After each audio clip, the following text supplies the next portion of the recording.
Недавнее решение США и Германии прийти к компромиссу по дальнейшей судьбе Северного потока-2 вызвало на Украине эффект пачки дрожжей, брошенной в деревенский нужник. Несмотря на убедительную просьбу старших товарищей воздержаться от публичной критики, в Киеве пригрозили продолжить свою беспощадную борьбу против газопровода.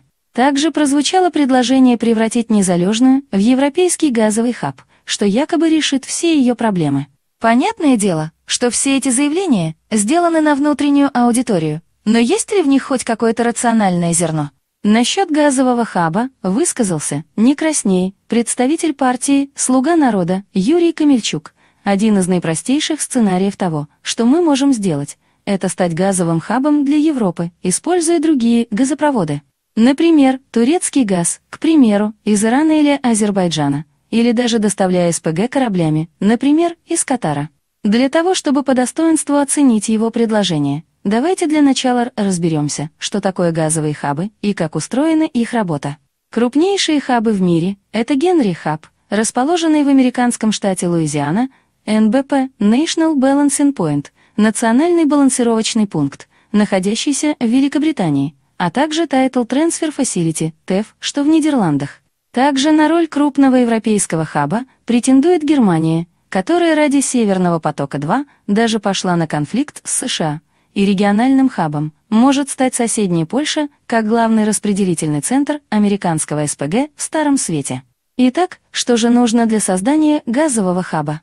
Разумеется, нужно много лишнего газа, как от собственной добычи, так и из различных источников, трубопроводный и жиженный. Также необходимы подземные газохранилища и газораспределительные сети, позволяющие прокачивать голубое топливо покупателям в кратчайшие сроки. Так, например, Генри Хаб создан на базе крупнейшей в мире газотранспортной системы, простирающейся от Канады до Мексики, а также благодаря доступу к богатейшему внутреннему рынку США. Британский НБП построен вокруг собственной газодобычи в Северном море, импорта СПГ и трубопроводного газа из Норвегии. TTF возник вокруг крупнейшего газового месторождения в Нидерландах, которое уже истощилось, но вся необходимая газораспределительная инфраструктура сохранилась, и есть возможность компенсировать выпадающие объемы за счет импорта и перепродажи СПГ. Какие же выводы мы можем сделать? Для эффективной работы хаба нужен переизбыток газа, достигаемый за счет максимальной диверсификации источников его поступления, а также необходима собственная добыча, чтобы избежать ценового диктата со стороны экспортеров. Нужна развитая потребительская база, а также либеральное законодательство, которое гарантирует, что местные власти не будут лезть в дела хаба, если проводимая им политика идет вразрез с интересами страны пребывания. Нетрудно заметить, что позволить себе роль хаба мирового или регионального значения могут только очень экономически развитые страны – США, Великобритания, Германия и Нидерланды, популярные у бизнеса из-за своей гибкой налоговой политики. Спрашивается, а что из этого есть у Незалежной? Давайте посмотрим.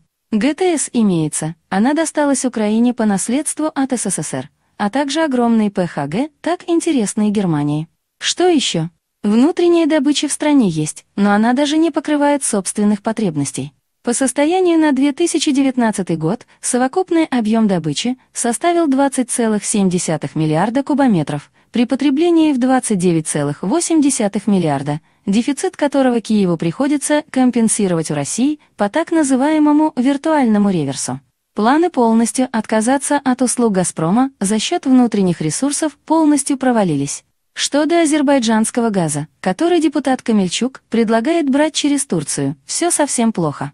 Мощность обходного южного трубопровода составляет всего 10 миллиардов кубометров в год, и Баку едва в состоянии выполнять свои обязательства перед европейскими потребителями. Сжиженный природный газ из Катара?